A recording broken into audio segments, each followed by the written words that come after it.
Hello folks, and welcome back to yet another Microsoft 365 DSC episode. What we're going to be doing this week is a little different than what we've been doing in the past. This webcast is going to be a little longer than usual because what we're going to be doing is we're going to be covering the entire process involved in creating a CI and CD process to automate the deployment of your Microsoft 365 changes using Azure DevOPS, Azure Key Vault, and Microsoft 365 DSC. By the end of this, you're going to be able to have all your code stored in an Azure DevOps project, edit the changes to your file directly within Visual Studio Code, like what I'm doing here. So I'm currently looking at a SharePoint Online config. So you can see that I have 3 files, one for Exchange, one for Teams, and one for SharePoint Online. I'm going to go and edit the SharePoint Online one, and I'm going to set it to, I'm going to change the notify owners when items reshared from true to being false. I'm going to save this.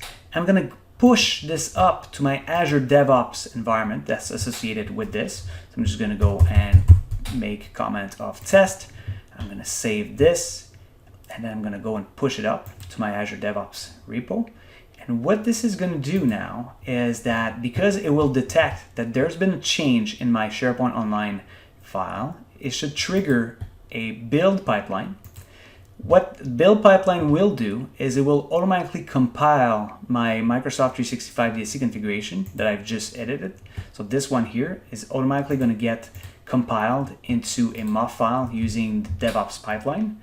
So if I just refresh this here, you can see that it is currently running. So it detected a change that I pushed from my local machine up to my Azure repo, where all my files are. It triggered a pipeline. It's going to compile my configuration, make sure that it is valid. And the moment it detects that the configuration is valid and that the MOF file has been created, it's automatically going to go and release that configuration over to my dev environment. If you want to use a multi-tiered environment, you could actually go do a dev, QA, and prod, right? So you could have it deploy to dev and then have an approval gate that will say, right, when the dev team approves it, automatically push it up to QA and then all the way up to prod. Right now, we're only doing it to dev, but the moment it is compiled, it will go and deploy it to your dev environment automatically using the power of DSC. So this is what we're going to be doing in this demo today, folks. So let's get started. We will now go and create an Azure Key Vault instance in our Azure subscription. And the Azure Key Vault is where we're going to be storing the username, password, and domain information for the account to use when compiling and deploying our Microsoft 365 DSC configuration. So in my case, what I'm doing is I'm going to All Services, Key Vault. I'm going to go and create a new Key Vault. I'm going to create it in a new resource group called M365 DSC Demo. Feel free to use whatever name you want in there. And then my Key Vault is going to be called M365 DSC Secrets. That's the name I want to give it. So it's already used, yes, for a previous demo. So I'm just going to add demo to it. So M365 DSC Secrets Demo. I'm going to click Create on this. And it will take about, I want to say, 20 seconds to go and create my Key Vault. And then once it's done, what I'm going to do in there is I'm going to go and create 3 secrets. I'm going to create a secret called username that's going to contain the username of the account I'm going to be using to compile my configuration. I'm going to be creating a secret called password that is going to contain the password of that account. And the third one called domain, which is going to be the name of the domain I'm about to deploy the configuration onto. So now that my Key Vault instance has been created, I'm going to go and select secrets from the left navigation. And in there, I'm going to go and create new secrets by clicking on the Generate Import button at the top. The first one I'm going to create is going to be called username. I'm going to provide a username for my account. Thanks for bearing with me. So I'm going to click create on that. The second one I said was going to be called password. All right, so password. The third one is going to be domain, and in my case, it's going to be it's going to be o365dsc.onmicrosoft.com. And the username, by the way, is the full username. So in my case, it's admin at o365dsc.onmicrosoft.com. So I have my 3 secrets created now in my Azure Key Vault instance. Let us go back to Azure DevOps for a moment. What you're looking at right now is a brand new project I created called DevOps Pipeline that only has 3 files uploaded to the repo section. So it has the configuration for the Exchange Online configuration, the file for the SPO, SharePoint Online config, and one for Teams, but it doesn't have any pipelines whatsoever created, right? So it's completely empty right now. What we need to do next is we need to go and create something called a service connection that will allow our Azure DevOps environment to read from the Azure Key Vault instance we created. In order to do this, what we're going to go and do is we're going to go and click on Project Settings, and we're going to go to this section on the left called Service Connection. I'm going to go in here, and I'm going to go and create a new service connection. From the list of available connection type, I'm going to select Azure Resource Manager, and I'm going to keep the default setting, which is the Service Principal Automatic. I'm going to keep this selected. And once again, I will click Next. What this is going to do now is going to try to connect to my Azure environment based on the user I'm using to connect to Azure DevOps. In my case, it's my work account. And I'm going to go and select the subscription I want to allow my DevOps pipeline to connect to. In my case, it's my internal connection. I'm going to leave resource group empty, and I'm going to call this Azure Key Vault. And I'm just going to go and click Save, and I'm going to grant access permission to all the pipelines in my project. So it is going in, and it is setting up a connection. The next thing I need to do is figure out what's the service principal that's assigned right now with my project. If you go back to the service connection list, we now have this new Azure Key Vault service connection that we just created. Click on it. And in here, you're going to have a link that says Managed Service Principal.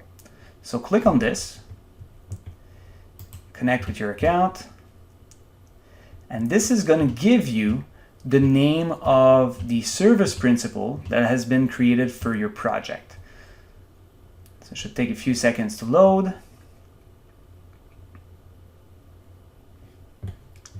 And what you want is this name here. So this long name that contains the name of your project, of your organization, and then a GUID at the end of it. So just copy this whole thing. And since we're already in Azure now, what we want to do is we want to navigate back to our Azure Key Vault section. So let's go back to Key Vault, go in our Key Vault instance we created previously. And this time around, we're going to go and click on Access Policies. Now, what we need to do is add an access policy that will allow our service principal to connect to our Key Vault instance. So we're going to go and click on the Add Access Policy link under the Permission Model section. We are going to leave the Configure from Template empty. What we're interested in is this Secret Permission section, and we're going to make sure we click or we allow the get and list operations to be done. We're just going to go and click on the list of service principal that we want to allow for this access policy. So we're going to go and click on this non-selected link. That will bring up the principal selection. I'm going to paste in the name of the principal I created for my project. This is what we've copied from previously when we were navigating to that service principal. I'm going to go and select that project, click select, and then add on this. And this right now just granted access to our pipelines in our project to go and read secrets from Azure Key Vault. All right, let us once again go back to Azure DevOps. And this time around, we're going to go back and select the pipeline section to go and create our first build pipeline. Now, in the context of Microsoft 365 DSC, what the build pipeline is, or the build artifact if you want, is the MOF file. So the build pipeline will simply go and compile our configuration into a MOF file. And if that compilation is successful, then it will trigger a second type of pipeline called the release pipeline, which is going to be the pipeline responsible for going and applying the configuration onto our environment. So what we're going to do is we're going to go and select pipeline, which is essentially the build pipeline. We're going to go and click on create pipeline. In our case, the code is located in Azure DevOPS repos, so we're going to select the first option. It's going to list the various repos that we have, so in our case it's DevOps pipeline. And I'm going to select the starter pipeline, which is going to give me a brand new pipeline without anything in here. Now there's a couple of things I want to do. The first one is I want to go and change the trigger on this, because this pipeline here is going to be specific for my SharePoint Online environment. So what I want to do is I'm going to change this trigger so that it includes everything that is done in the master branch, right? Because if we were to create like a dev branch or something, I don't want the build to be triggered necessarily for every branch. In my case, it's only when a change happens in the master branch. And then I'm going to use this path operation that basically says only trigger this pipeline if a file named spoconfig.ps1 was modified in the master branch. This is what I want in my case. Now, the other thing I'm going to do, so you see where it says pool under this on line 14, I'm going to change that, right? Because right now Microsoft365DSC doesn't support running on Linux distribution. What I want is actually a pipeline that will use the Visual Studio 2017 with Windows Server 2016 image. And I'm just providing this a name. You can put whatever you want in there. Now, the next thing I'm going to do is I'm going to clean the various steps, because I'm not interested in having my pipeline just print an hello world message. I'm going to remove this completely. And as a matter of fact, I'm going to remove this bottom section as well. So I'm left with an almost empty pipeline right now. I'm going to go and just save this for the moment. Okay, so I'm going to save this. Yes. What I want to show you by doing this is that the moment you go and save your first pipeline, you will get a new file created in your repos, and that's going to be an Azure Pipeline YAML file with the YML extension. So just important for you to note. So if we go back to our pipeline section, now we should see that we have this DevOps pipeline that was never run. What we're going to do is we're going to edit the pipeline, so just so that we get back to this interface. Now we're going to be using the assistant to go and add a key vault action, because the first thing we need to do in our pipeline is retrieve those credentials, so those secrets. I'm going to pick Azure Key Vault. From the Azure subscription menu, I now have a section called Service Connections, because remember, we just went and created that service connection to my Azure subscription. So it's going to take a few seconds for everything to load. And then once it comes back, it's going to print that service connection I created earlier on, right, called Azure Key Vault. So I'm just going to go and select this. It's going to go and load the list of key vaults available in this subscription. So in my case, the M365DSC secret demos, which is the only one I have. And then this other text box here, it's going to ask me what secrets do I want to allow my pipeline to be able to read. If you put a star in there, that's going to allow access to all your secrets. I don't recommend you go in with this option. In my case here, I'm just going to go and list the 3 secrets I want the pipeline to be able to access, which is username, password, and domain. And I'm just going to use comma to separate this. I'm going to make my secrets available to my old job. So I'm just going to go and click this. And this is going to go and add my Azure Key Vault task to my pipeline. Now that we've been able to retrieve the credentials from Azure Key Vault, the next thing I need to do is add yet another task, but this time I'm going to be running a PowerShell task. I'm just going to go and select PowerShell, not Azure PowerShell, because this is going to be a PowerShell session ran directly inside of my hosted agent, my Visual Studio 2017 Windows Server 2016. I'm going to go and run the script inline, which means I can provide my own code, and I'm going to provide this here. Now, here's what's happening. The first line here, so that WinRM quick config, basically configures the agent to be able to go and remotely compile the PS1 file, right? You need to do that. It's just best practice. You just want to quickly config your environment so that you can do remoting and you allow the WinRM to be able to go and compile your MUF file. The second thing I'm doing is I'm calling into the install module Microsoft365DSC, which is going to go and grab the Microsoft365DSC project from the PowerShell gallery and install it locally.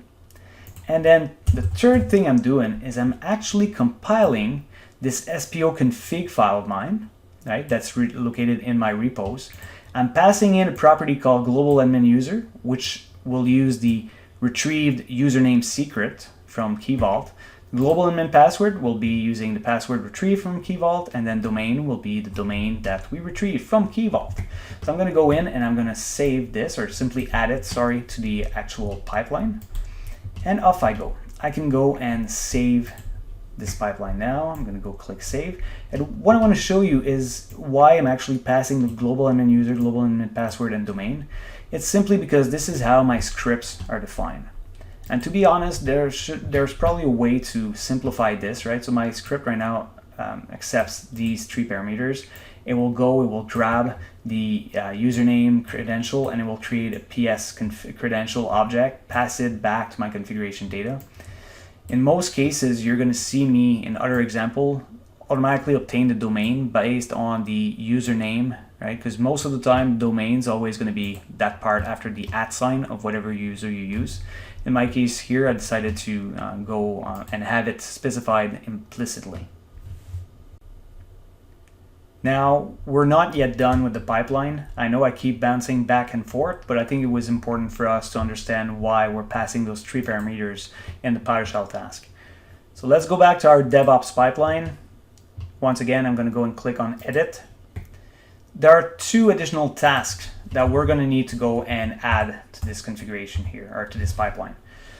The first one is going to be a copy file task. And what this is going to do is it's basically going to go and once we ran the SPO config script, we're going to generate a MUF file, right? We're compiling that configuration. What this will do is it will copy everything that has been created in this folder over to the artifact staging directory. So it will basically make our MUF file available for other pipelines to consume later on, right? So it's copying the files into the artifact directory. The one last thing we need to do is we actually need to publish this package. So what we're going to do is we're going to go and add yet another task, and this time around the task is going to be, sorry about this, I'm just copying from my other pipeline here, but what the task is going to be in this case is going to be a publish build artifact, which is going to take that package and just paste it or publish it, make it available to my other pipelines, right? So this is copying the files into the directory, and this is actually exposing it to my pipelines. So it's going to be calling the artifact DSC-SPO. So my pipeline is ready now. I can go and save it. And what I'll do next is I'll go and click on Run.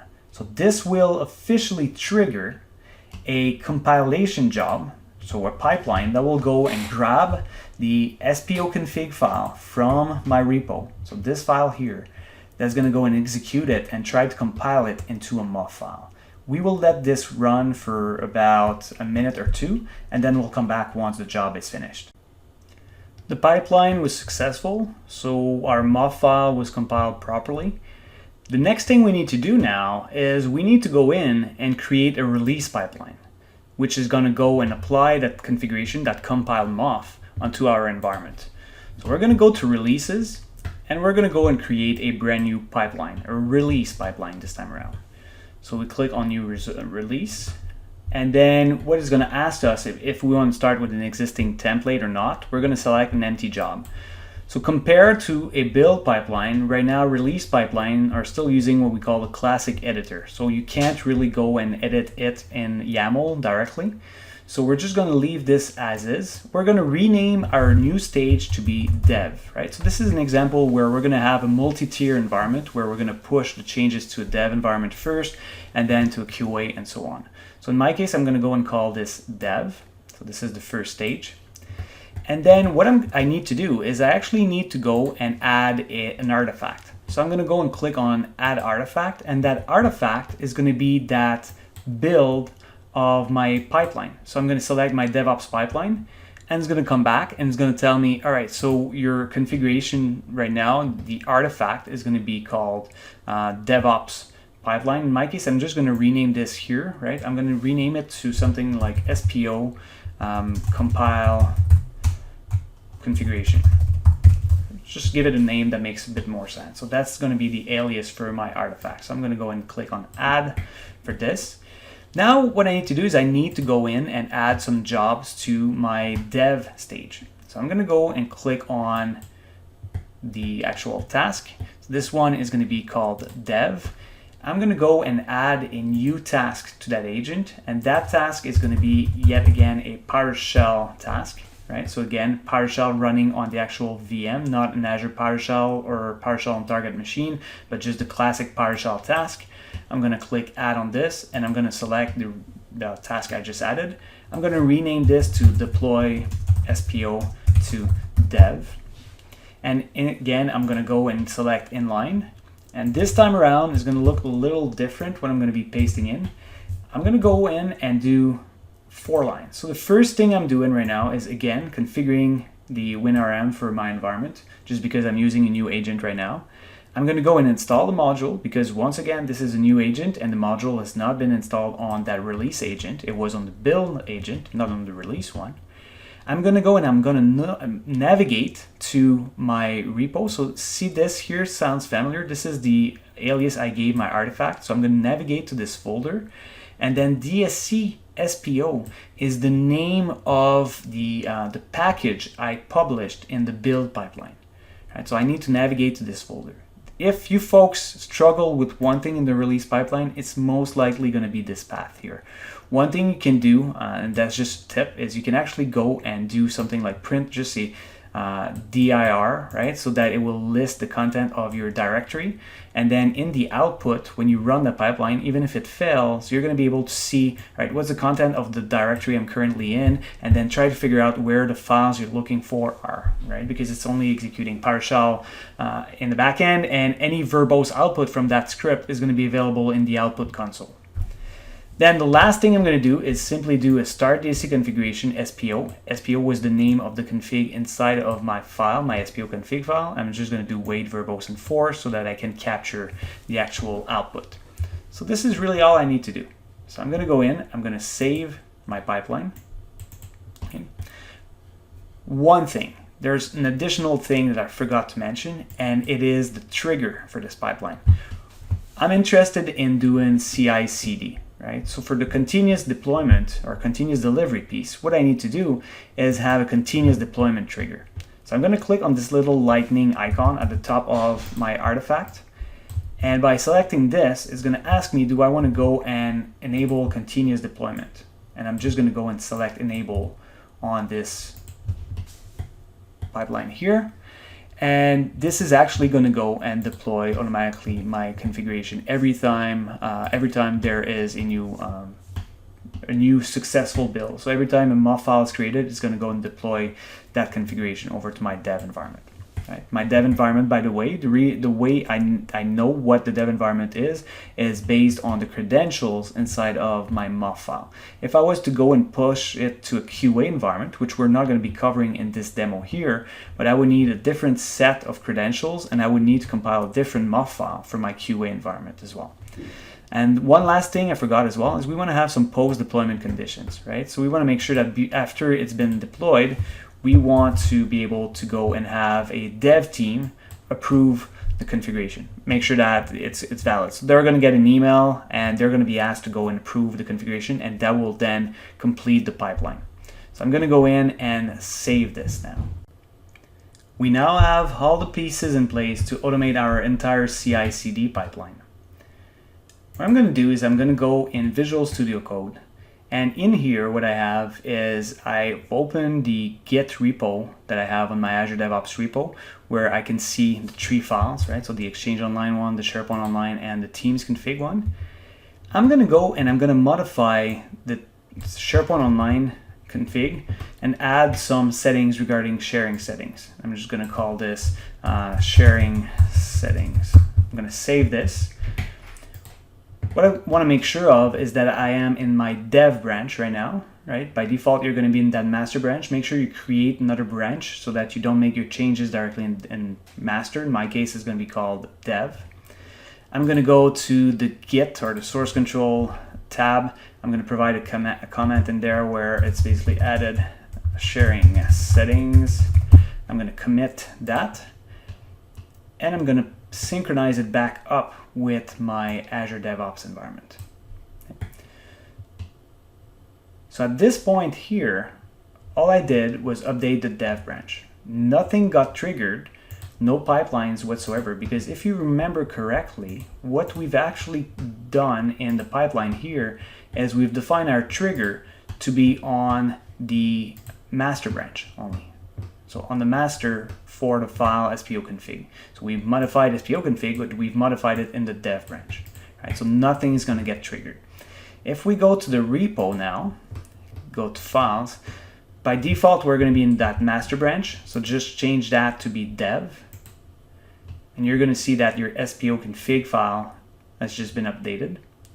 And now what I want to do is I want to create a pull request, because I'm fine, I'm okay with the changes I'm proposing. So I'm proposing that we add this to our configuration, and I want the team to review and approve those changes. So I'm going to go in and click create a pull request, and I'm going to say that I want the changes in my dev branch to be merged into the master branch. And I'm just going to go, I've added settings for our tests, let's say. I can add people to review. So in my case here, let's say I can add, I'm going to add myself as a reviewer. So this is not going to be very interesting, but you can add as many people as you want. You can actually have pull request policies that by default will set a group of people to be reviewers. And you can say, I want everybody in that group to approve the pull request before it can be merged. Or you can set it so that only at least one or two person in the entire group approves it. So in my case, I'm just going to go and leave myself. I'm going to go and click create on this. And now the approvers are going to get an email. In my case, I'm getting an email right now asking me to go and review this. So as a reviewer, I can go in, look at the files and see, oh, here's what's new. Do I approve this? So I review quickly the configuration. I go in, oh, there's a typo right here, right? This is not supposed to be creds global and min because it's actually global and min. This is how it's defined. So I can send it back to the team. So this person here would go in, would go and change that, make the change, fix the issue, right? So I will go in, fixed creds variable. I'll commit that. And I push it right back. So this is actually going to go and update my pull request. So you don't need to go and close that pull request, make your changes and create a new one. The pull request is linked right now in my dev branch. So when I make changes, it's automatically going to go in and update those changes directly in my pull request. So if I go back in now, if I go to, so you can see that fixed creds variable, this was associated with my pull request. So if I go back to files now and just refresh this here, I should see that it has the new changes in there. So it's global admin account. So it's still showing the old ones, but the files is probably just cached, but the file has been updated because I can see that this fixed cred variable push was associated with my pull request. So now what I can do is, let's say I approve this. So I'm going to go in and I'm going to say, all right, so you know what? I approve this this pull request because I'm doing it myself, right? So it doesn't really do much, but I just go in and I approve the pull request, and then I can say I want to complete it, and that will go and automatically merge the change back to my master branch, right? So we'll take the changes I'm submitting in my dev branch and put them in the master branch. So I'm going to complete my merge. So now the changes have made their way up to the master branch, and what's going to happen? Well, my build pipeline is going to get triggered automatically because it needs a condition SPO config file modified in the master branch. So it just triggered a new DevOps build pipeline. We're going to wait for about 2 minutes for it to complete, and then we'll get back as soon as the pipeline completed, right? So it is running right now. You can see it running, and in about 2 minutes, it should be completed successfully. So our build pipeline just completed about a few seconds ago. So it took about 2 minutes, 26 seconds to complete. So because it's successful, it should automatically trigger a release pipeline. And we can see now that the release pipeline is being triggered against our dev environment. So the changes as we speak are being deployed to that dev environment. So we've officially completed our CI/CD pipeline using Azure DevOps, Azure Key Vault, and Microsoft 365 DSC.